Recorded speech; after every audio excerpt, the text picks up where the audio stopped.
जम्बूद्वीपे भरतखंडे आर्यावर्ते भारतवर्षे। जम्बू टॉक्स देखने वाले सभी दर्शकों का मेरा नमस्ते। मैं हूँ आपके साथ निधीश गोयल। करता हूँ आप सभी का अभिनंदन, आप सभी का यथोचित अभिवादन। दोस्तों, जम्बू फोरम की जब बात आती है, जम्बू टॉक्स की जब बात आती है, हम जम्बू द्वीप की बात करते हैं। और आजकल अगर जम्बू द्वीप की बात लोग नहीं भी करें तो कम से कम अखंड भारत की बात करते हैं। अभी अखंड भारत की बात जम्बू द्वीप से तो कम ही होगी, लेकिन ये अखंड भारत कितना था? और क्या ये अखंड भारत हम लोग एक गीत की कुछ पंक्तियां सुनते हैं कि ऐ मां करता हूं प्रतिज्ञा कि तेरे रूप खंडित को अखंडित करके दम लूंगा। तो अब जो ये रूप खंडित हुआ है, क्या अखंडित करना, कर पाना संभव है, या फिर ये केवल एक राजनीतिक जुमलेबाजी बन गई है जो हमें इमोशनल टच देती है? हम जब वीर सावरकर की बात करने लगते हैं कि जब तक सिंधु हमारे साथ शामिल नहीं हो जाती, उनकी अस्थियां प्रवाहित नहीं की जाएंगी, और ऐसा एक भावनात्मक संबंध लोग बना लेते हैं, राजनीतिक पार्टियां बना लेते हैं। लेकिन क्या अगर राजनीतिक पार्टियों से हट करके देखा जाए तो आम व्यक्ति के मन में ये बात नहीं आएगी कि वो ढाकेश्वरी देवी के मंदिर में जाए? क्या वो मन में नहीं आएगी कि माँ हिंगलाज भवानी के दर्शन करें? ऐसे बहुत सारे, आगे हिंदू कुश पर्वत की बात करते हैं तो वो हिंदू कुश पर्वत ये कौन सा था? वो लाहौर कैसा था जो सीता माँ के पुत्र लव की धरती थी? ये सब बातें जब हमारे मनों में आती हैं, तब हमें ये समझ में आना चाहिए कि ये अखंड भारत की सच्चाई हो सकती है, ये केवल एक फसाना है, दिखावा है, उसके अलावा हकीकत कुछ और है। आइए इन सब के बारे में आज चर्चा करेंगे, आज जानेंगे, क्योंकि जियो पॉलिटिक्स से ये पूरा का पूरा मुद्दा जुड़ा हुआ है। इसलिए ऐसे ही व्यक्ति के साथ में इसे समझना जरूरी है जो भारत को भी समझता हो और इंटरनेशनल अफेयर्स को भी समझता हो, और भारत की पुरातनता के साथ में आज के हालात पर भी एक अच्छी नजर रखता हो। मैं आप सभी से निवेदन करना चाहूंगा, ये जम्बू टॉक्स है, ये जम्बू थॉट्स है, इस विचार को पूरे अधिकार के साथ में ग्रहण कीजिए। अगर आपने अब तक चैनल सब्सक्राइब नहीं किया है, डू सब्सक्राइब द चैनल। बगल वाली घंटी दबाकर बेल आइकन एक्टिवेट करें जिससे हमारे सभी नोटिफिकेशन आप तक पहुंच सके। वीडियो को लाइक और शेयर करें, अधिकाधिक लोगों तक इसे पहुंचाएं, और हर संभव किसी भी तरीके से, चाहे वो नैतिक हो, तकनीकी हो या आर्थिक रूप से हो, सहयोग देकर हमारे कंधे मजबूत जरूर करें। आइए मैं स्वागत करता हूँ हमारे बीच पधारी हुई हमारी अतिथि दीदी कुसुमलता केडिया जी। आपका बहुत बहुत स्वागत दीदी जी, अभिनंदन जम्मू टॉक्स में। कैसी हैं आप? अच्छी हूँ। जी जी, दीदी जी। अच्छी हूँ। जी, आप शुरुआत करें। जी। अखंड भारत हकीकत या तो फसाना?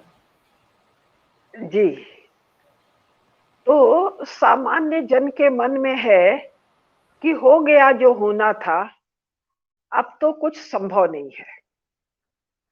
जो ये खंडित भारत जवाहरलाल नेहरू, गांधी और कुछ अंग्रेजों के और जिन्ना के कारण बना, यही वास्तविकता है। एकाध हमारे प्रधानमंत्री ने कह दिया कि पड़ोसी तो बदले नहीं जा सकते। तो ये बात लोगों के मन में बहुत बैठी हुई है। कामना तो बहुत है कि भारत पुनः हमारा अखंड हो। तो ये भी शायद अंदाज नहीं है कि अखंड भारत में कितने खंड निकले हैं, उन सबको इकट्ठा होना है, इकट्ठा होने का अर्थ क्या होता है, वगैरह वगैरह। तो मैं परसों नरसों ये पुस्तक यूं ही पढ़ रही थी, यूरोप, नॉर्मन डेविस की है। इसका मोटापा आप देख पाएंगे कितनी मोटी पुस्तक है। 1200-1400 पेज की पुस्तक है। पिछले 100-150 सालों से दुनिया भर में, यानी दुनिया से मेरा तात्पर्य है ऊपर वाले तीनों महाद्वीप और नीचे वाले तीनों चारों महाद्वीप, Africa, Latin America, Africa, Asia, Australia, इन सभी में मोटा मोटी वही होता है जो यूरोप में होता है। और इस यूरोप में यूएसए शामिल है। तो जब मैं फिलहाल इस भाषण में यूरोप कहूं तो उसको यूरो अमेरिका कहा जा सकता है, क्योंकि पिछले 100 साल में, 100-150 साल में, 20वीं शताब्दी में अमेरिका की तो कोई हैसियत नहीं थी, अमेरिका की हैसियत बनी, यूएसए की हैसियत बनी 1945 के बाद, सेकेंड वर्ल्ड वॉर की समाप्ति के बाद दो नई हैसियत बनी थी, एक यूएसए की, एक यूएसएसआर की।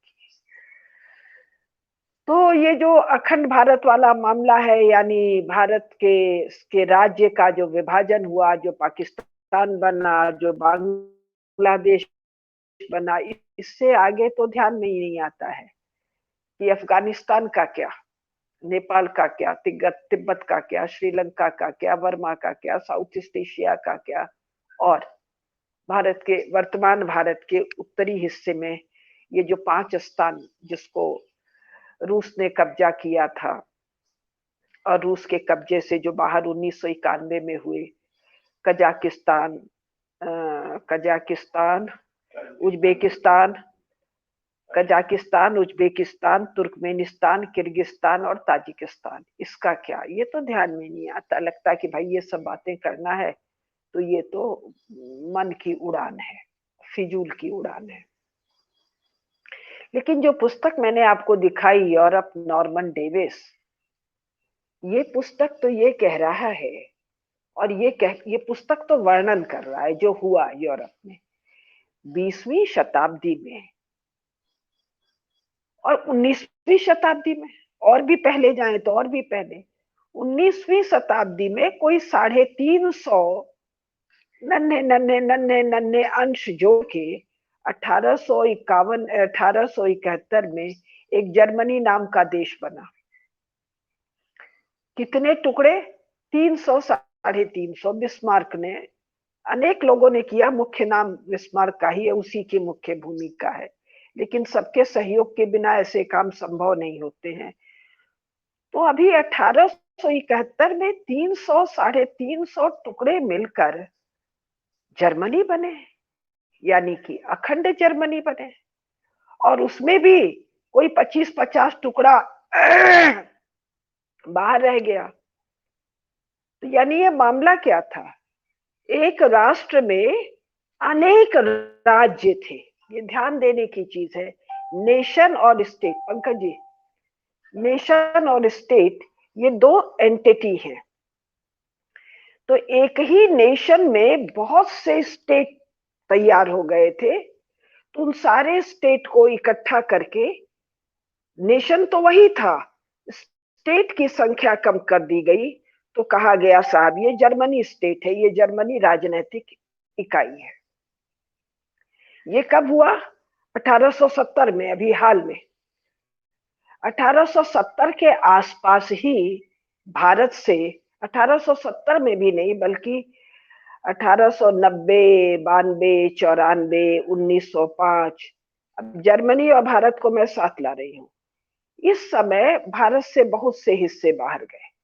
1990 भी नहीं बल्कि 1890 भी नहीं बल्कि 1905 में ये जो कजाकिस्तान है, उज्बेकिस्तान है, भारत के मतलब हमारे वर्तमान भारत के उत्तर वाला उज्बेकिस्तान, कजाकिस्तान, ताजिकिस्तान, तुर्कमेनिस्तान, ये 5 खाली जगह मानकर रूस वालों का कब्जा हुआ। और 1917 में जब कम्युनिस्ट आए, तो कम्युनिस्टों ने जो कॉलोनाइजेशन किया उसकी तो कहीं चर्चा ही नहीं है। 19वीं शताब्दी का कॉलोनाइजेशन है मोटा मोटी इंग्लैंड का, फ्रांस का, हॉलैंड का, थोड़ा सा स्पेन का, जरा सा पुर्तगाल का। लेकिन 20वीं शताब्दी में जो कम्युनिस्टों ने कॉलोनाइजेशन किया, रूस में बैठे हुए कम्युनिस्टों ने और चीन में बैठे हुए कम्युनिस्टों ने, उसकी तो कहीं चर्चा ही नहीं है। तो उस चर्चा के साथ हम अभी साथ साथ चलेंगे। तो 1871 में बिस्मार्क 300-350 टुकड़ों को इकट्ठा लाता है, बाकी टुकड़े बचे रह गए, उनको इकट्ठा लाने के लिए फर्स्ट वर्ल्ड वॉर हुआ, सेकेंड वर्ल्ड वॉर। देखिए ये जो मैं कह रही हूँ ये वर्णन की शैली है, इसी को अनेकानेक प्रकार से वर्णन किया जा सकता है। जैसे सामान्य वर्णन है कि दुनिया में इंग्लैंड, फ्रांस ने कॉलोनीज बना दी थी, उसमें अपना हिस्सा लेने के लिए जर्मनी ने पहला और दूसरा युद्ध किया। और मैंने क्या कहा बहुत सी चीजों को पढ़ के कि जो बचा हुआ जर्मनी था उसको सेंट्रल यूरोप में अपने कब्जे में करने के लिए जर्मनी ने ये कॉलोनाइजेशन का शेयरिंग की बात की। तो जिस समय जर्मनी छोटे छोटे टुकड़ों को इकट्ठा कर रहा है, उसके 20-30 साल के बाद या 40 साल के बाद भारत से बहुत से टुकड़े अलग हो रहे हैं। जर्मनी सेंट्रल यूरोप में बड़ा हो रहा है और उस जर्मनी की ताकत से फ्रांस और इंग्लैंड थर्रा रहे हैं, क्योंकि जर्मनी का मुख्य झंझट फ्रांस से है। तो आकार बढ़ रहा है किसका? स्टेट का। नेशन तो है ही है, सब जर्मन स्टेट हैं सारे के सारे, लेकिन टुकड़े टुकड़े में विभाजित हैं। अब एक स्टेट के तहत आ रहे हैं, तो फ्रांस और इंग्लैंड थर्रा रहे हैं और उनका थर्राना वास्तविक है। यूरोप की इस घटना के प्रभाव से मैं कह रही हूं, भारत का, जिसको ये सब कॉन्टिनेंट कहते हैं, उप महाद्वीप कहते हैं, ये अंग्रेजों के वश की बात नहीं है। अंग्रेजों के इंग्लैंड, आयरलैंड, स्कॉटलैंड और वेल्स, ये चारों मिलके ब्रिटेन बनते हैं, जिसको ये स्वयं ही ग्रेट कह लेते हैं, ग्रेट ब्रिटेन।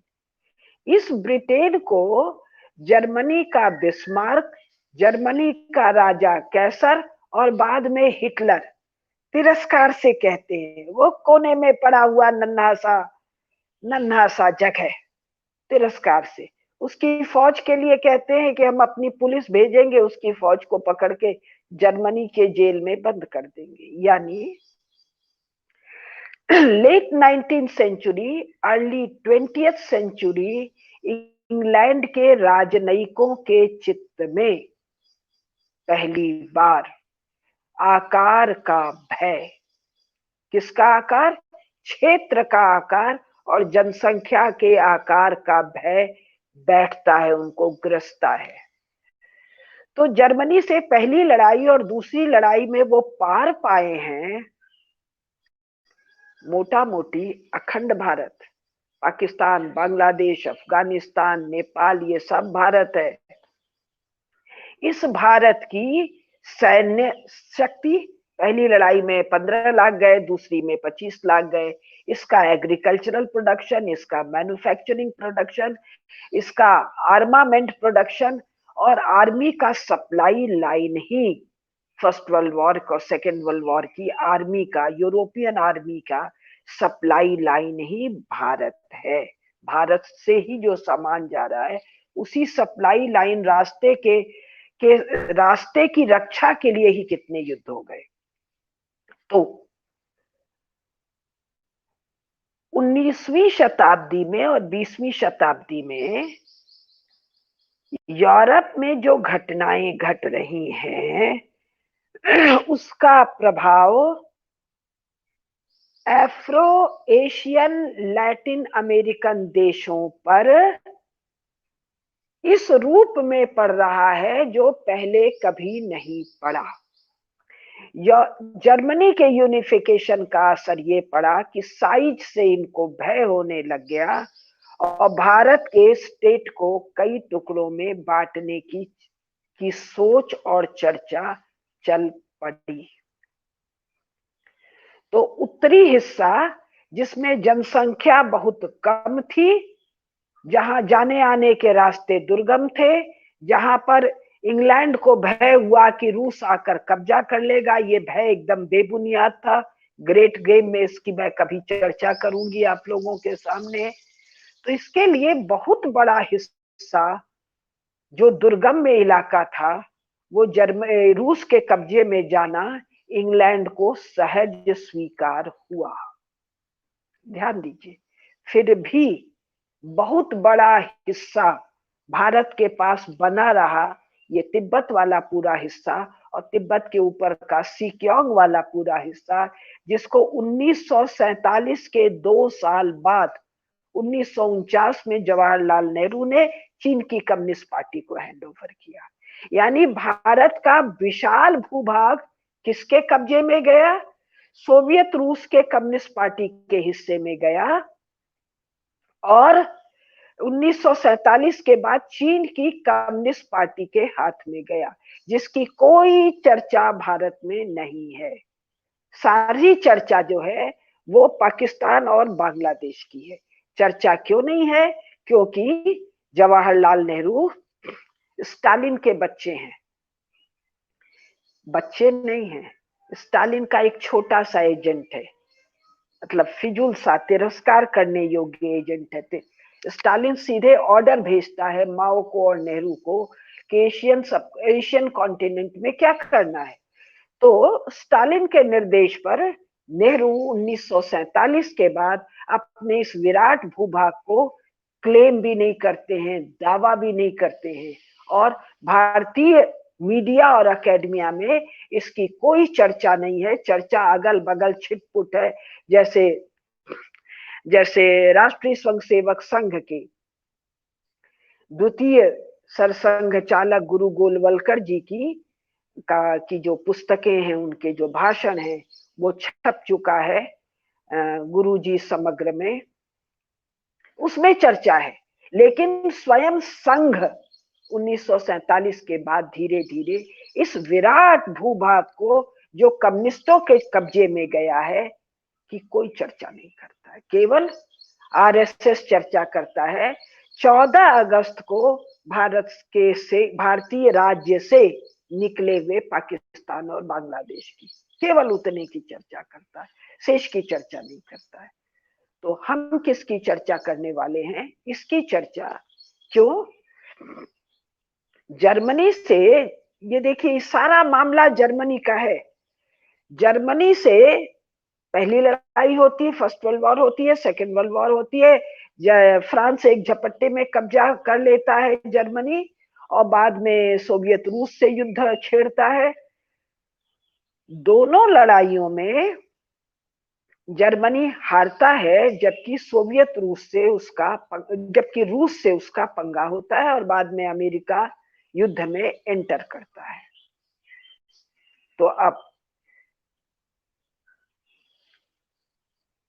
नेशन स्टेट्स का जुड़कर एक नेशन बनना और एक नेशन से अनेक देशों का उत्पन्न होना, ये 19वीं और 20वीं शताब्दी की वैसे ही सामान्य घटना है जैसे कोरोना की पहली लहर, कोरोना की दूसरी लहर। अगर आप यूरोप के 19वीं और 20वीं शताब्दी के किसी भी ढंग की पुस्तक को उठाकर देखेंगे तो फर्स्ट वर्ल्ड वॉर के बाद तो ये स्पष्ट रूप से कहा जा रहा है कि जर्मनी के चारों ओर छोटे छोटे लेकिन मजबूत राज्यों की एक माला बना दी जाए। एक बहुत दो इनके प्रसिद्ध भूगोलवेत्ता हैं, मैकिंडर और महन जो भी उसका उच्चारण हो, स्पेलिंग है MAHAN, मैकिंडर और महान, ये जो इनके दो भूगोलवेत्ता हैं। और भारत में राजनीति और इतिहास में मेरी जानकारी में मुझे छोड़कर कोई भूगोलवेत्ता नहीं है, भूगोल का कोई जानकार नहीं है। और भूगोल के जानकारी के बिना राजनीति और इतिहास का अध्ययन करने का ये जोकरों जैसा काम भारत के विश्वविद्यालय में कम्युनिस्ट और सेकुलरिस्ट कर रखे हैं। इनको ABCD नहीं पता है। तो यहाँ एक चर्चा ये आ रही है, जो हमारे काम की चर्चा है, कि जो सेंट्रल एशिया पर राज्य करेगा वही दुनिया पर राज्य करेगा। ये कौन है? ये ऑक्सफोर्ड, कैम्ब्रिज और अमेरिका के बड़े बड़े भूगोलवेत्ता हैं, जो जर्मनी को कॉम्बैट करने के लिए इंटरनेशनल स्ट्रेटेजी, और जैसे ही स्ट्रेटेजी शब्द आए आप मान लीजिए ये मिलिट्री स्ट्रेटेजी की बात हो रही है। तो मिलिट्री स्ट्रेटेजी कई प्रकार की है, इसमें हमारे से रिलेटेड जो है मैं केवल उसकी चर्चा कर रही हूँ कि जो सेंट्रल एशिया पर राज्य करेगा वही दुनिया पर राज्य करेगा। और भी कई स्ट्रेटेजी की बात है। तो ये सेंट्रल एशिया अंग्रेजों और रूस के बीच में आपसी सहमति से बाहर गया। ग्रेट गेम में हम लोग क्या पढ़ते हैं, क्या जानते हैं? भारतीय श्रोताओं को शायद तो ग्रेट गेम का पता ही नहीं है कि ग्रेट गेम ब्रिटेन और रूस का भयंकर प्रतिद्वंदिता है सेंट्रल एशिया में।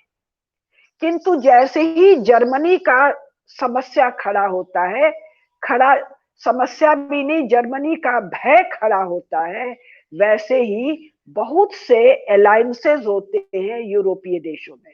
इंग्लैंड फ्रांस जो शत्रु है, इनमें अलायंस होता है,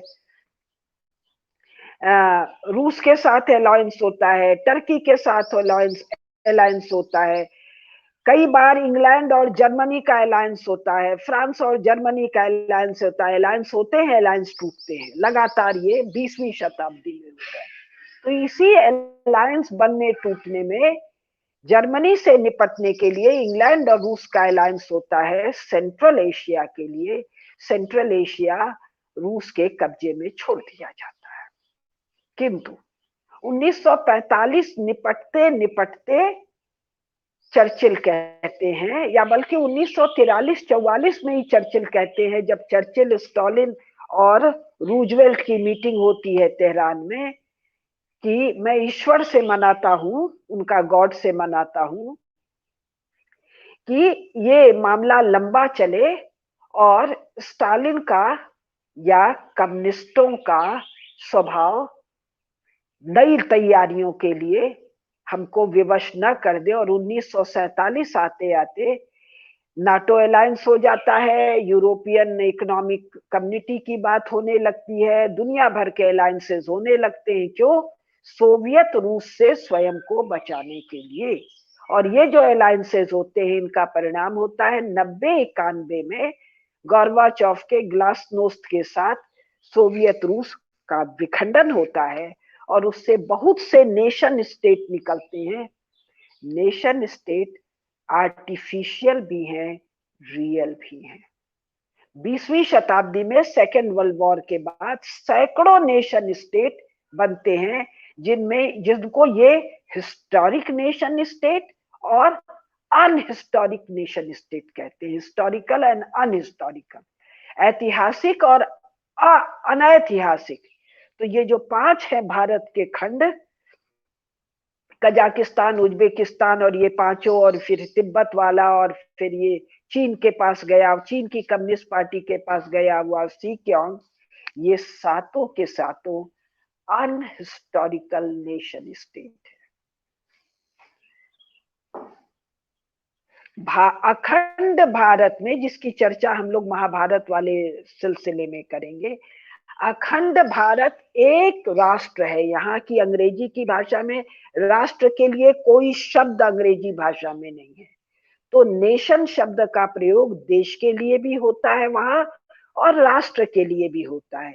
तो अखंड भारत में जब हम अपनी भाषा में पढ़ेंगे, तो अखंड भारत यानी भारत राष्ट्र में अनेकानेक देश हैं। चोल है, पांड्य देश है, गुर्जर देश है, भोट देश है, बंग देश है, अंग देश है, जिसको हम मध्य प्रदेश कहते हैं, जहां मैं बैठी हुई हूँ, इसी में अनेक देश है।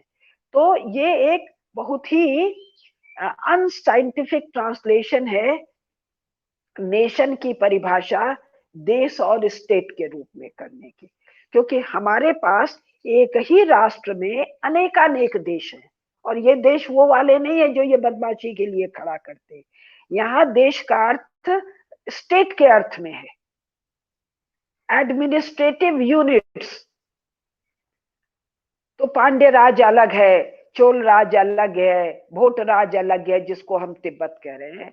तो ये जो पांचों और सातों जो कम्युनिस्टों के कब्जे में गए हुए, और वर्तमान में 5 तो नेशन स्टेट के रूप में है और 2 चीन की कम्युनिस्ट पार्टी के चंगुल में, ये सातों अनहिस्टोरिकल नेशन स्टेट है, जिनको क्रिएट किया गया है 20वीं शताब्दी में जियो पॉलिटिक्स के तहत।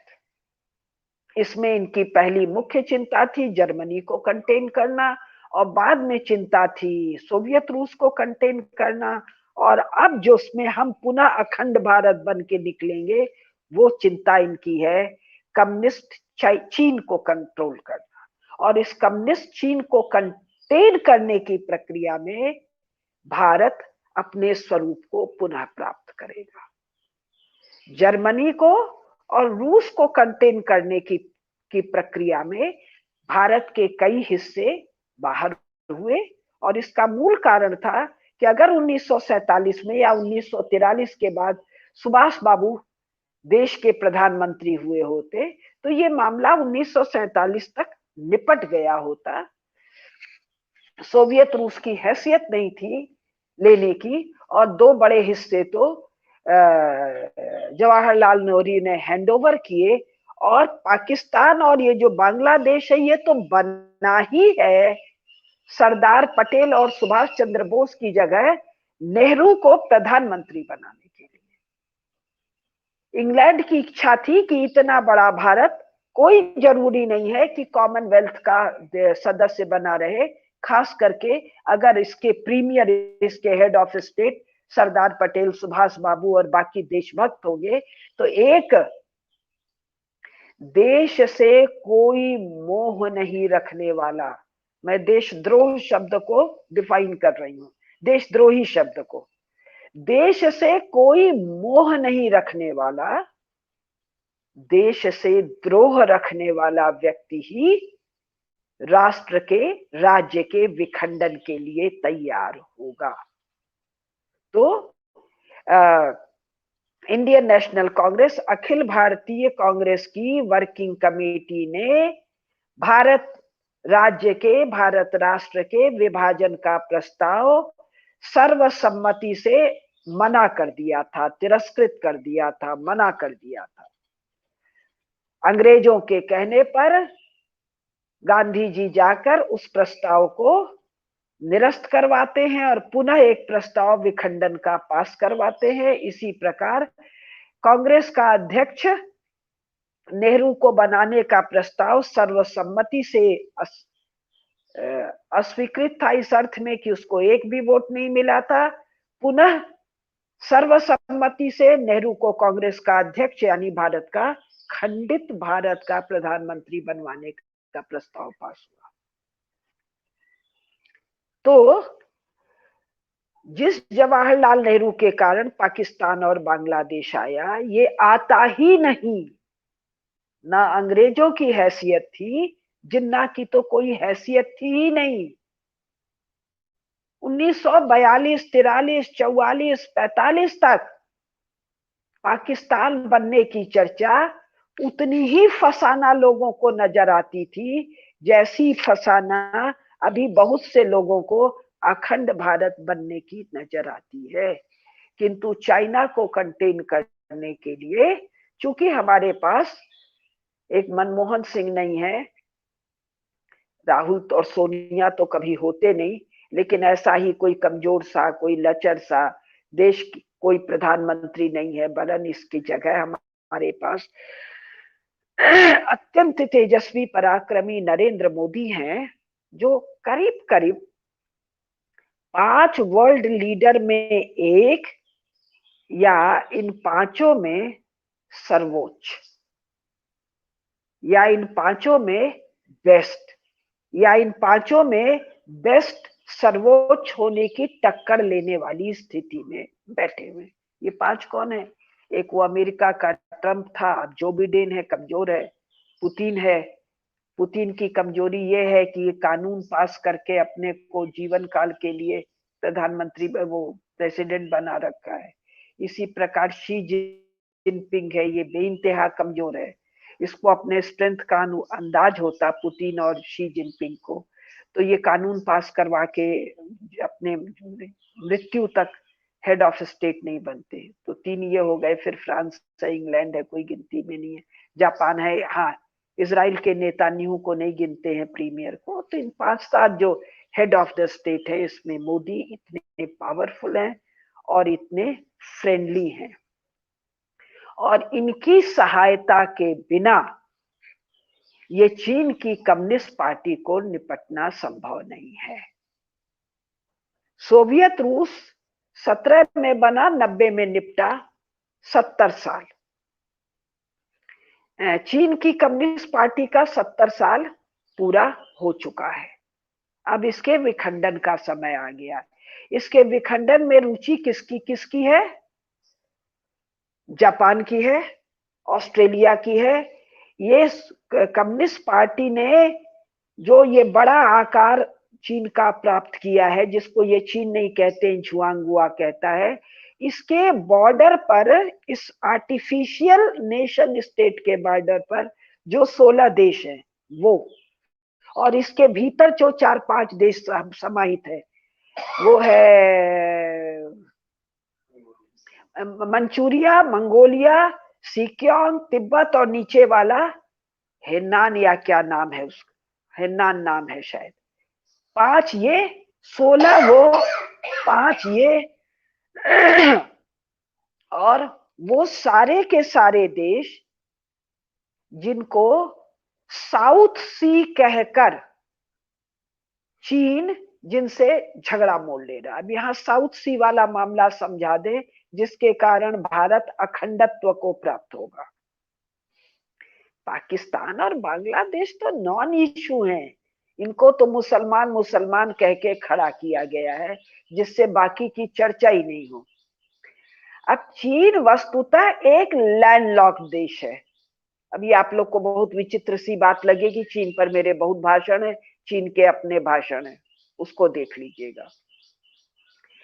चीन को अगर ये मिडिल ईस्ट के तेल तक आना है, तो इसको मलक्का स्ट्रेट, नक्शा नहीं है मेरे पास आज ध्यान में, मलक्का स्ट्रेट क्रॉस करके आना है। मलक्का स्ट्रेट अगर क्रॉस ये कर भी लेता है, तो अपना जो अंडमान निकोबार वाला पूरा का पूरा ये चेन है, बंगाल की खाड़ी के नीचे श्रीलंका और अपने रामेश्वरम, ये पूरा का पूरा इधर एक चेन है अंडमान निकोबार आइलैंड का, ये इसका ग्रेट वॉल है, जिसको लांग के पार करना इसके वश का नहीं है।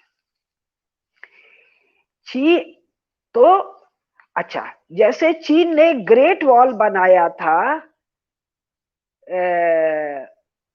उत्तर के हूणों, मंगोलों, मांचुओं से निपटने के लिए, जिसमें एक बार भी नहीं निपटा, वो लोग आके यहाँ पर पूरा अपना राज्य स्थापित किए, उसी प्रकार चीन के लिए, चीन की कम्युनिस्ट पार्टी के लिए, मूल चीन के लिए तो समुद्र कोई विषय ही नहीं है। लेकिन जो ये वर्तमान कम्युनिस्ट पार्टी है, इसके लिए चीन का जो हिस्सा नीचे है समुद्र से, पैसिफिक, और जिसको ये साउथ चाइना सी कह रहा है, वहां पर आइलैंड की लगातार एक लाइन इसके लिए दूसरा ग्रेट वॉल है, जिसको लांघने के लिए ये सारा झंझट हो रहा है पैसिफिक ओशन और इंडियन ओशन में। पैसिफिक ओशन में चीन को निपटाने के लिए ताइवान एक जगह है, फिर ये पूरा का पूरा कंबोडिया, जावा, सुमात्रा, ये वियतनाम, ये ऑस्ट्रेलिया, ये फिलीपीन, ये जापान, ये पूरा वाला मामला जो है, ये इसका दक्षिण में ग्रेट वॉल है जो इसको बंद कर रखा है। और चीन जर्मनी की तरह छटपटा रहा है इस दोनों तरफ के वॉल को तोड़कर निकलने के लिए, और इसको इस वॉल्स में रखने के लिए नहीं, इसको अपने मूल रूप में, जो नन्हा सा चीन है, जिसमें जिसमें मंचूरिया नहीं है, जिसमें मंगोलिया नहीं है, जिसमें तिब्बत नहीं है, जिसमें सिक्योंग नहीं है, जिसमें हेनान नहीं है, जिसमें हांगकांग नहीं है, इसको अपने मूल रूप में प्राप्त कराने के लिए अमेरिका को, जापान को, ऑस्ट्रेलिया को, ये सारे रिंग नेशंस को भारत की आवश्यकता है। एक चीज ध्यान दीजिएगा। दूसरा, 20वीं शताब्दी में जितने नेशन स्टेट बने हैं और जितने नेशन स्टेट बिगड़े हैं, ये कोई भी युद्ध के द्वारा नहीं हुआ है। पाकिस्तान और बांग्लादेश, पाकिस्तान ये पूर्वी और पश्चिमी पाकिस्तान जो अलग हुए हैं भारत से, युद्ध के द्वारा नहीं हुए हैं। टेबल पर कागज में 5 या 7 आदमियों के तय करने से हुए हैं।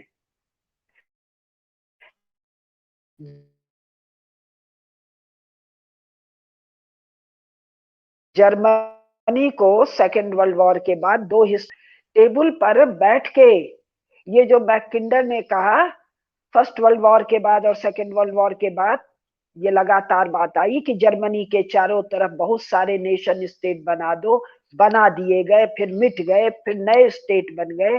ये किसी युद्ध से नहीं हुआ है, टेबल पर बैठ के हुआ है। सोवियत रूस ने जो इतने बड़े इलाके पर कब्जा किया, सोवियत रूस ने, वो युद्ध से नहीं कब्जा किया है, टेबल पर बैठ के। ये चीन का जो कब्जा है, चीन की कम्युनिस्ट पार्टी का, मंचूरिया पर, मंगोलिया पर, तिब्बत पर और सिक्योंग पर, ये किसी फौज, आर्मी और युद्ध से नहीं हुआ है।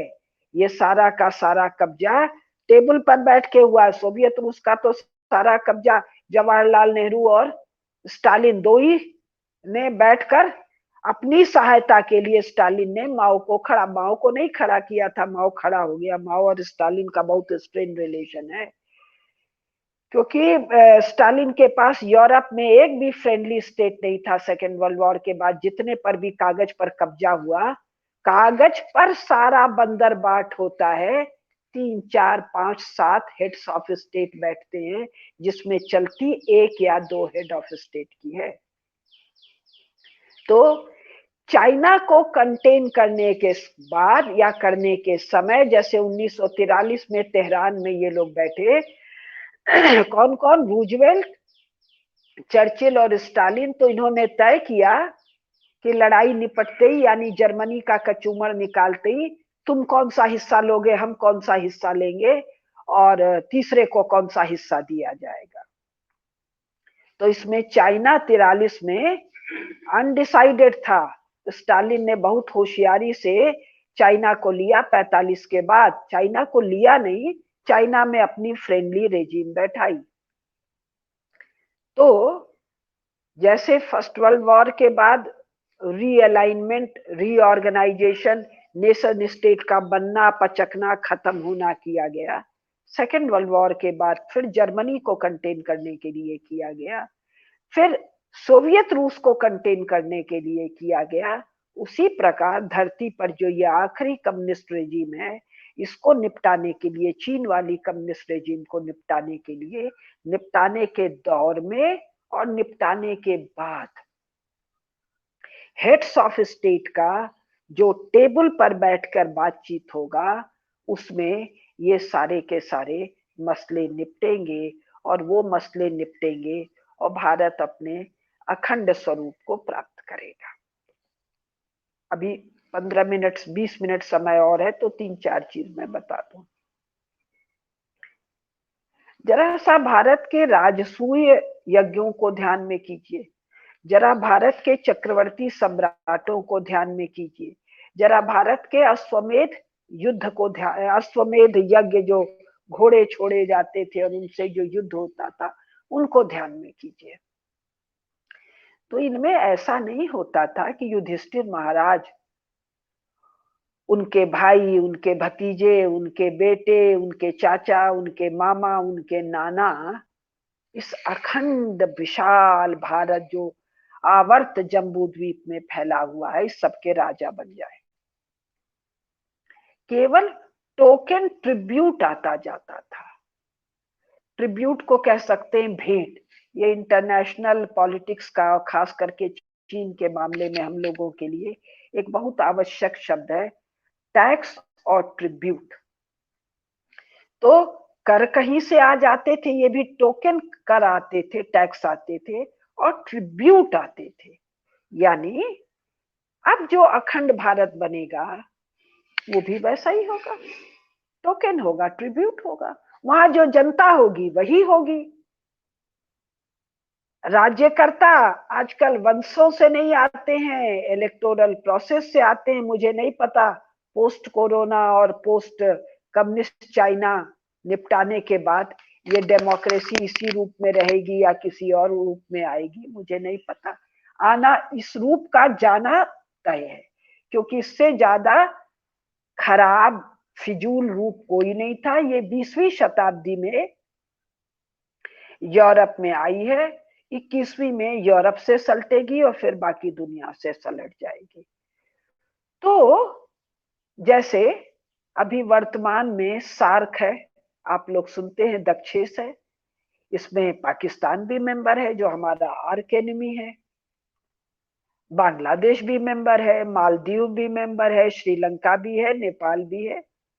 तो ये सार्क कंट्री क्या है? भारत का वृहद रूप। इसी प्रकार एक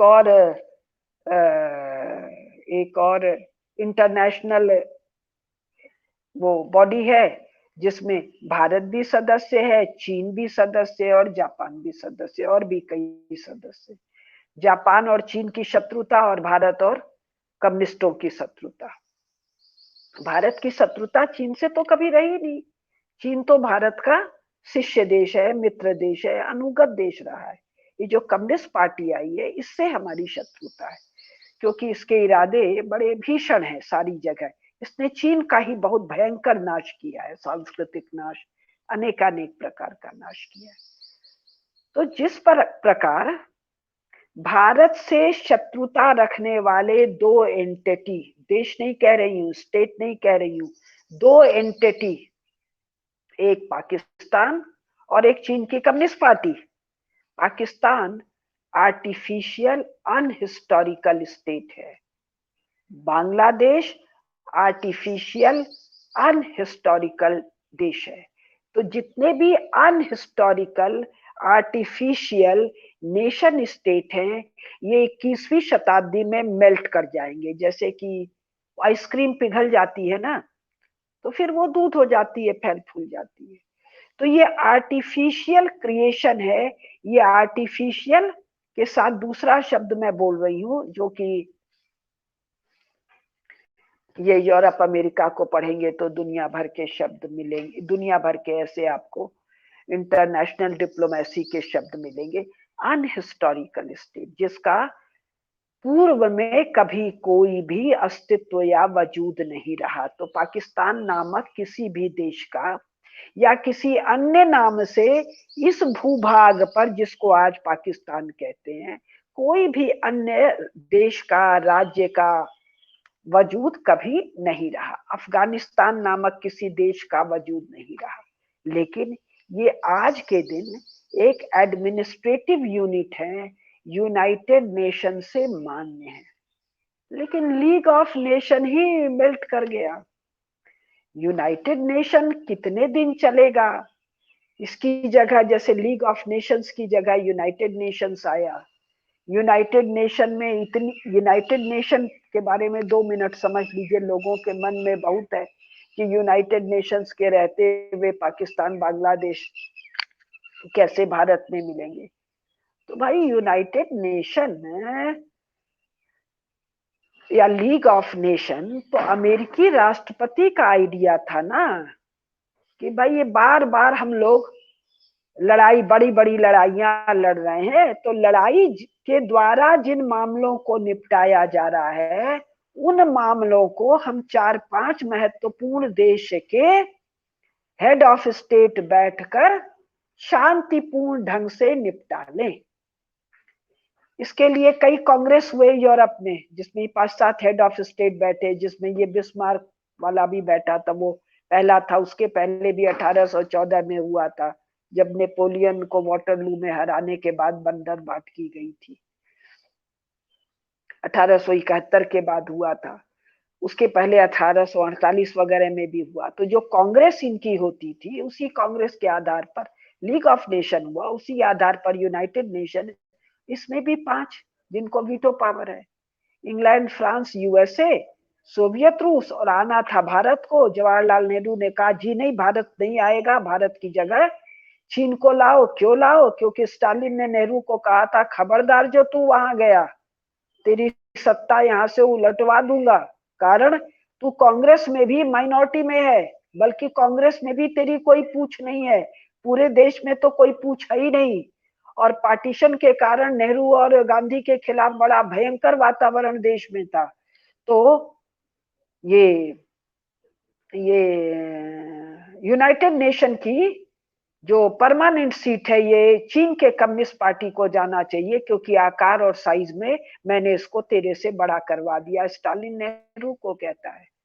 तो नेहरू भय के मारे, स्टालिन के कहने से वीटो पावर नेहरू के हाथ में नहीं आकर माओ के हाथ में आ रहा है। और हम लोग अखबार में और टीवी डिबेट में क्या कहते हैं, सोवियत रूस के कहने से इंडिया की जगह चाइना को गया। ये भरमाने वाले शब्द हैं। तो 5 देश या 5 हेड ऑफ स्टेट मोटा मोटी दुनिया में कहा क्या होगा वो तय करते हैं। तो यूनाइटेड नेशंस के भी मेल्ट होने का समय आ चुका है। नई एंटिटीज खड़ी होंगी, क्योंकि सेकेंड वर्ल्ड वॉर की जिन परिस्थितियों में वो बना, वो परिस्थितियां खत्म हो गई हैं। और जो नई परिस्थितियां बन के तैयार हुई हैं, वो ये पुराना वाला यूनाइटेड नेशन के वश में हैंडल करना नहीं है। तो एक नया कोई इंटरनेशनल ऑर्गेनाइजेशन आएगा। तो ये पाकिस्तान, बांग्लादेश तो यूं ही मेल्ट कर रहे हैं। 5-7 टुकड़े में पाकिस्तान जा रहा है, 6-7-8 टुकड़े में ये कम्युनिस्ट चीन जा रहा है। ये तो हम सब लोगों को जानकारी है, जो थोड़ा भी इंटरनेशनल डिप्लोमेसी को, जियो पॉलिटिक्स को देखते सुनते हैं।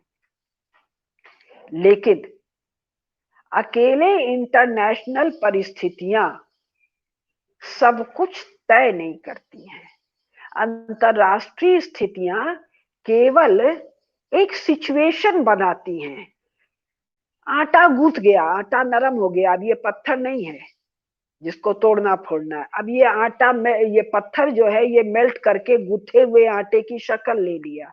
लेकिन इस गूथे हुए आटे में से कितनी बड़ी लोई आपके हाथ में आएगी, उसका रोटी बनेगा, पराठा बनेगा, तंदूरी बनेगा, क्या आकार बनेगा, ये तय होता है। ये तय होगा भारत का अखंड स्वरूप 3-4 चीजों पर। भारत का हेड ऑफ स्टेट, एक हेड ऑफ स्टेट तो एक नाम होता है, उसके चारों ओर का जो हमारा ट्रेडिशनल शब्दावली है, मंत्रिमंडल, अमात्य, महामात्य, इस वक्त उसकी भूमिका में कौन है मैं नहीं जानती, डोभाल जी का नाम आता है। और ऐसे ही 8, 10, 15, 20 लोग, जिनमें कुछ नाम आते हैं सामने, कुछ नाम आते ही नहीं है। तो यानी टॉप के 10-15 लोग की बुद्धि सामर्थ्य, केवल इच्छा नहीं, देशभक्त होना पर्याप्त नहीं है। प्रचंड देशभक्त हैं, उनकी इच्छा है ऐसा ऐसा कर लेना, कर लेने की अंतरराष्ट्रीय डिप्लोमेसी, अंतरराष्ट्रीय राजनय की सामर्थ्य, मित्र शत्रु बनाने की सामर्थ्य, साम दाम दंड भेद नीति की सामर्थ्य, इन 8, 10, 15 लोगों में क्या है। और हमारे और सुनने वाले जैसे लोगों का की आकांक्षा, इनकी कामना, इनकी आकांक्षा, कामना, उत्साह से बना हुआ राष्ट्रीय वातावरण। हमें अखंड भारत चाहिए, हम जिएंगे और मरेंगे अखंड भारत के लिए। तो जब ऐसी राष्ट्रीय भावना का उभार होता है, जो 1947 में, 1946, 1945 में चर्चिल और अंग्रेजों ने जिन्ना को मोहरा बना के, और कुछ मामलों में अंबेडकर को मोहरा बनाया था, वो काम बन नहीं पाया क्योंकि अंबेडकर हृदय से देशभक्त थे। तो वो मुसलमानों का एक बहुत छोटे से सेक्शन को उभार के डायरेक्ट एक्शन, दुनिया भर का मामला करके उन लोगों ने पाकिस्तान और बांग्लादेश की सिचुएशन खड़ी की थी। भावना नहीं बनी थी, सिचुएशन खड़ी हुई थी। हमारे पास ऐसा कोई इंटरनेशनल एजेंसी नहीं है जो ये काम करेगा। लेकिन यदि भारतीयों ने प्रतिज्ञा कर ली, दृढ़ प्रतिज्ञा, दृढ़ उत्साह कि इन परिस्थितियों में अखंड भारत होने ही वाला है, हमें ये चाहिए, इसके लिए जो कुछ आवश्यक करना है करें। अभी तो आवश्यक केवल इतना है कि हम अखंड भारत के पक्ष में वातावरण बनाए। और अखंड भारत का मतलब पाकिस्तान, बांग्लादेश, अफगानिस्तान नहीं, ये सब है। और इसका पैटर्न क्या होगा, इसका 2 मैंने उदाहरण दिया। इसका एक पैटर्न नहीं, एक उदाहरण देना भूल गई। यूरोपीय जो ये ईईसी है, यूरोपियन इकोनॉमिक कम्युनिटी, तो ये जो ईईसी है, जो first world war, second world war, अभी हाल तक एक दूसरे का गला काट रहे थे, जो 1990 तक कोल्ड वॉर में उलझे हुए थे, जर्मनी 2 टुकड़े में बटा हुआ था, ये सब इकट्ठा होकर आर्थिक कारणों से और युद्ध न करना पड़े इन कारणों से अनेकानेक यूरोपियन बॉडीज बनाते हैं, जिसमें अपने सॉवरेनिटी, जो भी इसका है, सॉवरेनिटी को मेल्ट करते हैं, मर्ज करते हैं, डाइल्यूट करते हैं। उसी प्रकार इस जम्बू द्वीप में एक विराट राष्ट्रमंडल आ सकता है, एक विराट राष्ट्रकुल आ सकता है, सार्क की मेंबरशिप बढ़ सकती है, सार्क जैसा एक बड़ा ऑर्गेनाइजेशन आ सकता है, अलग अलग कई ऑर्गेनाइजेशन आ सकते हैं भाषा के। ये समस्त जम्बू द्वीप संस्कृत भाषी क्षेत्र है। आज भी इन कजाकिस्तान, उज्बेकिस्तान, तुर्कमेनिस्तान, तिब्बत, ये सिकियोंग, ये पूरे इलाके में संस्कृत भाषा ही आधार है। अभी भी संस्कृत भाषा के शब्द भरे हुए हैं। भाषा का आधार हो सकता है, नृत्य की शैलियों का आधार हो सकता है, गायन की शैलियों का आधार हो सकता है, उपासना पद्धति आधार हो सकता है। ये अपने जो उत्तर प्रदेश के मुख्यमंत्री हैं आदित्यनाथ जी, ये गोरखनाथ जी द्वारा स्थापित नाथ संप्रदाय के मुखिया हैं, मठाधीश हैं। नाथ संप्रदाय की शाखाएं संपूर्ण जम्बू द्वीप में है। कजाकिस्तान, उज्बेकिस्तान, पूरे रूस तक नाथ संप्रदाय की शाखाएं हैं मतलब उसके उपासक, उसके फॉलोअर, उनके शिष्य संपूर्ण एशिया में है। इसी प्रकार शाक्त संप्रदाय, इसी प्रकार भगवान शंकर का, भगवान गणेश जी का पूरे चीन में, शंकर जी की, गणेश जी की भरी हुई है। साउथ ईस्ट एशिया की तो मैं चर्चा ही नहीं कर रही हूँ, क्योंकि इसके बारे में सब लोगों को याद है। मैं उन स्थानों की चर्चा कर रही हूँ जिसके बारे में जानकारी नहीं, जिसके बारे में लोगों को भ्रम है। तो यूरोपियन इकोनॉमिक यूनियन के तर्ज पर अनेकानेक डाक की एक व्यवस्था बन सकती है, मुद्रा की एक व्यवस्था बन सकती है, हेल्थ सिस्टम की एक व्यवस्था बन सकती है। ये पूरा का पूरा एक बहुत बड़ा बायोस वो है, क्या उसको कहते हैं, माने एक प्रकार का अन्न उत्पादन, कृषि उत्पादन का क्षेत्र है। और जब तक ये क्षेत्र था, दुनिया भूखी नहीं मरती थी, क्योंकि भारत से लगातार अनाज बाहर जाता रहता था। पाकिस्तान का भारत से मिलना तो इसलिए भी जरूरी है, स्वयं पाकिस्तान के हित में है भारत से मिल जाना, क्योंकि केवल वहां कौन आदमी हेड ऑफ स्टेट बने, इसके लिए वहां की मुसलमान जनसंख्या, वहां की हिंदू और क्रिश्चियन जनसंख्या पर युद्ध का कितना भयंकर भार डाला जा रहा है। वो युद्ध क्यों लड़ रहे हैं? वही भारत से युद्ध केवल ये लड़ रहे हैं कि ये या वो वाला कभी भुट्टो बन जाए, कभी नवाज शरीफ बन जाए, कभी परवेज मुशर्रफ बन जाए वहां का हेड ऑफ स्टेट। मान लीजिए पाकिस्तान और भारत एक हो जाते हैं, तो सारा हमारा जो डिफेंस एक्सपेंडिचर है ये खत्म। और डिफेंस एक्सपेंडिचर खत्म होकर ये जो शांतिवादी कहते हैं ना कि युद्ध पर खर्चा नहीं होना चाहिए, बिल्कुल नहीं होना चाहिए जी। पाकिस्तान और भारत को एक हो जाना चाहिए, बांग्लादेश और भारत को एक हो जाना चाहिए, तिब्बत और सिकियांग को एक हो जाना चाहिए। तो डिफेंस एक्सपेंडिचर तो शून्य हो जाएगा जी, चीन तो पैसिफिक के कोने में चला जाएगा। तो इन शांतिवादियों को सबसे पहले अखंड भारत के लिए काम करना चाहिए। जितने भी शांतिवादी हैं, जितने भी सेक्युलर हैं, जितने भी ये गांधीवादी हैं, अब तो मर खप गए, कोई बचे नहीं। अब तो मोदी जी सबसे बड़े गांधीवादी हैं। तो इन गांधीवादियों को अखंड भारत के लिए काम करना चाहिए। भारत की शत्रुता दो से है, और ये दोनों 1947 के बाद से है, नेहरू गांधी की कृपा से है, पाकिस्तान और चीन। चीन जो सदा हमारा मित्र देश, शिष्य देश, अनुगत देश था, उसको गलत इंटरनेशनल अपने निजी स्वार्थ के लिए करके पाकिस्तान, ये तिब्बत और सिक्योंग देकर बॉर्डर पर लाकर कम्युनिस्टों से उलझा उलझी कर रहे हो। तो जितने शांतिवादी चाहते हैं कि डिफेंस एक्सपेंडिचर खत्म हो जाए, इंटेलिजेंस सिस्टम खत्म हो जाए, उनको चाहिए कि अखंड भारत के रचना में वो प्राणपण से लग जाएं। यही मुसलमानों के हित में है, यही हिंदुओं के हित में है, यही शांतिवादियों के हित में है कि अखंड भारत आ जाए। नमस्कार।